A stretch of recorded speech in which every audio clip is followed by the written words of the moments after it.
5 signs na hindi ka importante sa isang tao. Makinig ka para malaman mong wala kang halaga. Number 1, ikaw na lang palagi ang nag-i-initiate ng conversation. Alam mo yung kapag hindi ka nagparamdam sa kanya, hindi rin siya magpaparamdam sa'yo. Kaya sana tandaan mong ang taong interesado sa'yo ay palagi kang gugustuhin makausap. Number 2, hindi niya pinapahalagahan lahat ng effort na ginagawa mo. Ginagawa mo lahat para sa kanya pero parang nagiging hangin ka lang sa kanya. Wala kang natatanggap na thank you o appreciation mula sa kanya. Number 3, ikinakahiya ka niya. Never kanyang nabanggit o ipinagmalaki sa kanyang kaibigan o pamilya. Ikaw na lang palagi ang nagpupumilit na maging bahagi ng kanyang buhay. Number 4, kapag pakiramdam mong wala siyang pakialam sa'yo. Alam mo yung hindi siya nag-aalala sa'yo. Hinahayaan ka lang niya sa lahat at nararamdaman mong wala kang halaga. Number 5, i-follow mo ako para malaman mong kailangan mo nang bumitaw o sumuko. Hindi mo deserve pang magpatuloy o manatili sa taong hindi nakikita mismo ang sarili mong halaga. Tandaan mo yan. God bless. 7 signs na kabit ka lang niya. Makinig ka para malaman mo.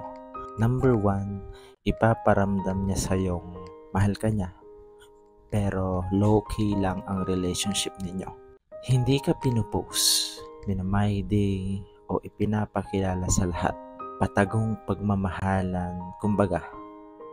Number 2, chinachat o nire-replyan ka lang niya batay sa kung kailan niya gusto, lalo na kapag mayroon lamang siyang kailangan sa'yo. Number 3, hindi niya kayang ibigay ang buong oras na hinihingi mo sa kanya. Alam mo yung limitado lamang at biglang aalis na siya kapag nakuha yung gusto niya. Number 4, may usapan kayo kung kailan at kung saan lang kayo pwedeng mag-usap at magkita. At ang iba ay bawal mo nang alamin pa. Number 5, wala ka sa plano niya sa future. Hindi kayo nag-uusap ng malalim na usapan. Sa madaling sabi, mahalaga ka lang ngayon at posibleng bukas o sa susunod ay hindi ka na mahalaga. Kasi nga, wala ka sa totoong plano niya dahil option ka lang niya. Number 6, malambing lang siya sa'yo kapag naboboring siya o di kaya'y kapag nag-away sila ng totoong mahal niya.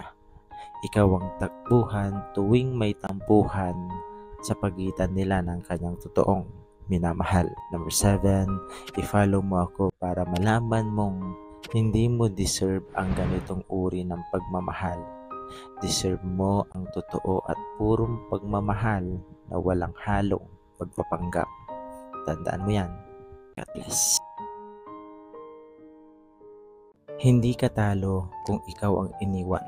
Hindi ka lugi kung ikaw ang pinakawalan. Dahil ang taong marunong magmahal ng buo, yan ang mahirap hanapin sa panahon natin ngayon. Baka ngayon masaya siya. Baka ngayon parang panalo siya. Pero balang araw, darating din ang panahon na marirealize niyang hindi lahat ng mabait totoo. Hindi lahat ng masaya tatagal. At higit sa lahat ng iniwan ay mawawala. Marirealize niyang ikaw yung pinakamasarap na mahalin. Yung hindi niya na kailanman mahanap pa sa iba. Kaya huwag mong ikalungkot na ikaw ang iniwan. Magpasalamat kang hindi ka na niya malulokong muli dahil minsan ang rejection ay redirection patungo sa taong hindi ka na muling iiwan. Tandaan mo yan. God bless. Puro pangako at sorry pero walang pagbabago. Nakakapagod rin minsan yung paulit-ulit na pagtatalo. Sa tuwing makakagawa siya ng pagkakamali, sasabihin sa iyong, sorry, hindi na mauulit. pangako. Pero wala namang isang salita. Hindi ka naghahanap ng perpektong tao. Ang gusto mo lang ay yung may paninindigan at marunong magpahalaga sa mga sinasabi mo. At the same time, marunong magpahalaga sa nararamdaman mo. Ang hirap ng may dalang sama ng loob kasi at ang bigat sa dibdib kung titignan mo lang. Kapag may ginagawa siyang mali, dahilan ng pag-aaway ninyo, paulit-ulit siyang nangangako at nagsusori sa'yo sa mga maling nagawa niya. Kaya pinagbibigyan mo palagi dahil umaasa kang magbabago siya. Pero wala hanggang salita lang siya. Kaya kapag dumating yung araw na magbago ang trato mo sa kanya o trato ng isang tao sa'yo, huwag ka sanang magugulat dahil isa lang ang masasabi niya sa'yo at matatanggap mo. Sorry din. Napagod ako sa paulit-ulit mong sorry at pangako. Alam mo na, tandaan mo yan. God bless. Ganito ang mga linyahan ng mga cheater.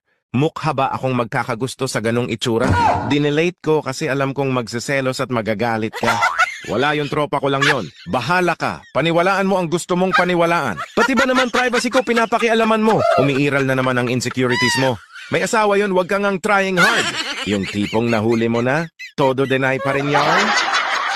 Bakit may mga lalaki pa rin nag-cheat kahit na napakaswerte na nila sa partner nilang babae? Isa lang ibig sabihin nun, hindi siya marunong makontento at hindi talaga siya ang nakatadhana para sa'yo. Gagawa't gagawa ng paraan ng tadhana para paghiwalayin kayo. Hindi ibig sabihin na kahit kasal na o may anak na kayo ay hanggang dulo kayo pa rin ang magkasama. Lahat ng bagay ay may rason. Huwag mong paghinayangan ang mga lalaking walang emotional intelligence tapos mag-cheat pa.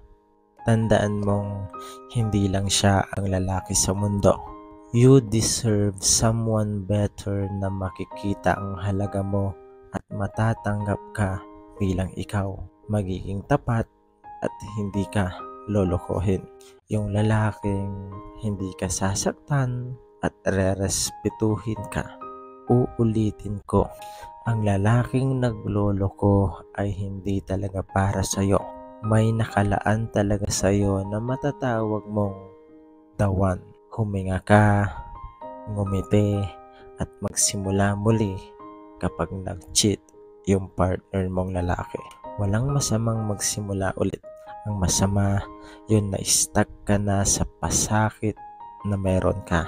Magsimula muli para sa ikabubuti at ikaluluwag ng damdamin mo. Tandaan mo yan. God bless. Kapag pinagtatanggol niya na yung taong pinagseselosan mo, mag-move on ka na.